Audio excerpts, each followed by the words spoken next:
আসসালামু আলাইকুম। পর্তুগালের D1 ভিসার আরেকজন অধিকারী আজকে আমাদের সামনে আছে মনির হাসান।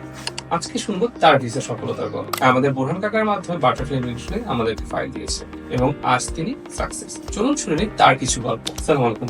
আপনি আপনার নাম এবং আপনার ভিসা সম্পর্কে কিছু যদি বলতেন। আসসালামু আলাইকুম, আমার নাম মনির ব্যাপারী, আমার বাসা মুন্সিগঞ্জ খালিশটি, গ্রামের বাড়ি পলাশপুর। আমি বাটারফ্লাই ইমিগ্রেশনে বোরহান ভাইয়ের মাধ্যমে ফাইল জমা করেছি। ইনশাল্লাহ আমি সাকসেস হয়েছি, ভিসা পেয়েছি। আমার 14 তারিখে ফ্লাইট। আমি ইনশাল্লাহ পর্তুগালের উদ্দেশ্যে রওনা দিব।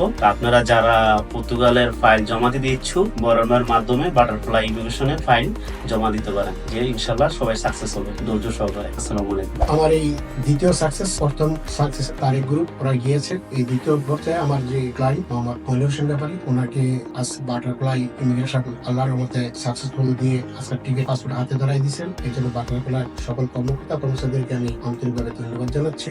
আর দ্বিতীয় কথা হলো বাটারফ্লাই ইমিগ্রেশনে আপনারা পর্তুগালের জন্য কেন সেনজেন অন্যান্য দেশ বা নন সেনজেন অন্য দেশে আপনারা ফাইল দিতে পারেন, তবে প্রথম শর্ত হলো আপনাদের ধৈর্য থাকতে হবে। আপনারা যদি বলেন যে 2 মাস 3 মাস 6 মাস টাইম বেঁধে দেন, তাহলে ফাইল না দেওয়াই ভালো। ধৈর্য ধরবেন, ইনশাল্লাহ টুকটুক আপনারা সাকসেস পাবেন। এতটুকু আমি ইনশাল্লাহ আপনাদের করতে পারি। আর কেউ যদি এখন বাটারফ্লাইতে আপনারা ফাইল জমা করেন, তাহলে আমার মাধ্যমে হোক সরাসরি হোক আপনারা দিতে পারেন, কিন্তু আপনাদের ওই প্রথম শর্তটা আপনারা ফলো করবেন।